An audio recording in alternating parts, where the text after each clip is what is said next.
wouldn't assume our debt, but you would buy our system, and then with that money, we would pay off our debt. Yeah, we always give, we value the system, and it's just like the Public Service Commission will only allow us to purchase what is almost the appraised value of the system. That's all they'll let us purchase, because here's what the Public Service Commission does: it protects your consumers. And they're not going to have the consumers pay a premium for a system that's not worth anything. Now, if you've taken depreciation and amortization, and that's a good question, because if you got grants that didn't cost the city anything, that's not a value. You can't take grant money and book it over here as an asset. Well, you book the asset, but it has no value to it, because that money didn't cost you anything. But we value those systems, and you get the cash, you pay off the debt. Typically, there's some value left, unless you're just in real trouble.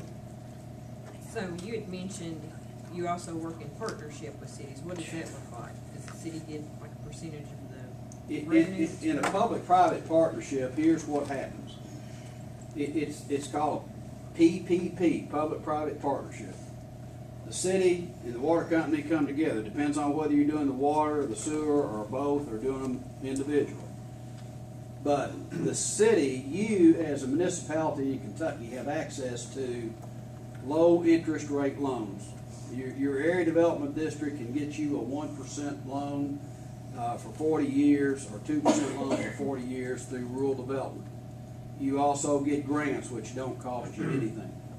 So I looked at here. There was a proposal some time back that the KIA had, where you all applied for a loan, and it was going to require so many dollars in equity.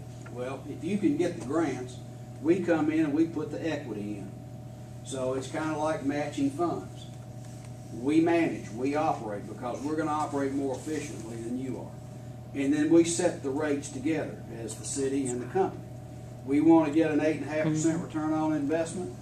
You want to make sure all your customers get good, clean water and get it at a fair and equitable price. And the two of us sit down together and do that, work that out. And you set those rates usually for a 5-year period of time. But the city's not getting any income from the water. I mean, it's not taking a portion. You get a fee you get a franchise fee. And there are, you don't transfer the assets in all cases, but there is a method of compensating the city for the assets that go into the partnership, so that you're getting some dollars every month as if we were leasing the assets from them. And that all has to be, divided up and figured out mathematically. But there are ways that the city can gain revenue from that.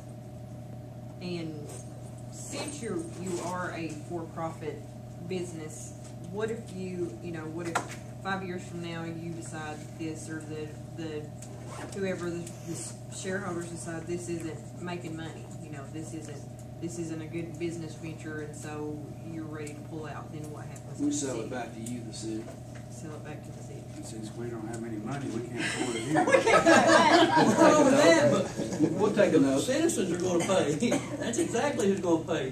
They're for profit. There's just too many Absolutely. questions for me. And the thing, I would just like to see. I would have to see numbers and figures and how much. Oh, that's way down the road. There's just no way. Every city, every community is a different animal.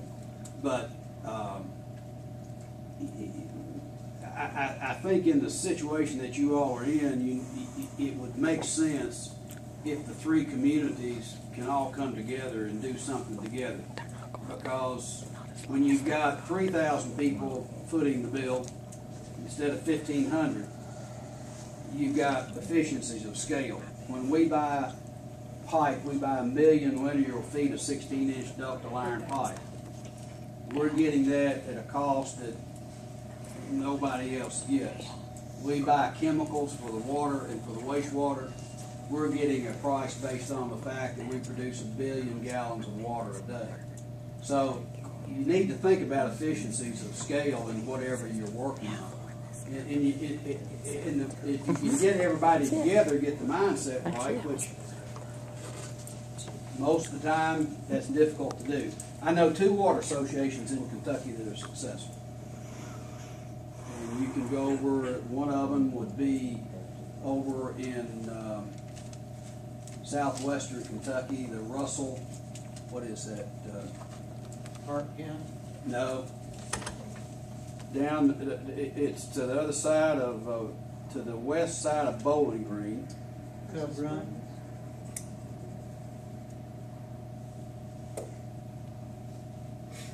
I'll send you that information. They've been fairly successful. They've got about 8 counties in that association. And they buy their water from Clarksville, Tennessee. They buy raw water from Clarksville, bring it up, and it's in Russellville. That's where the plant is. Logan Todd, the Logan Todd Water Association. The other one is the Greater Fleming Water Association, and they fight. It's a battle ever. They have to have the city police there every time they have a meeting. And here's why. You can come, and I've heard some of these questions being provoked. You can come to all these agreements that you want. You can go out here and build a new water treatment plant. But if this city and this city and this city have old tanks and old lines and old valves, it doesn't help what you're trying to accomplish. You got good, clean water, you can produce all the water you want. But they've got to then fix their system. You've got a distribution system that's in state of ill repair. That's why you're losing 40% of your water. So, you know, they then got to spend the money to fix that distribution system, and then they got to pay to buy that water from that association. And it usually causes a problem, because this town will have more money to spend and this town will have less money to spend. So they say, well, we got to pay off our debt, or we got to fix this system. We need to buy the water at a cheaper rate. So most of the time, the associations and regional associations don't work real well, because not all the municipalities have equal needs.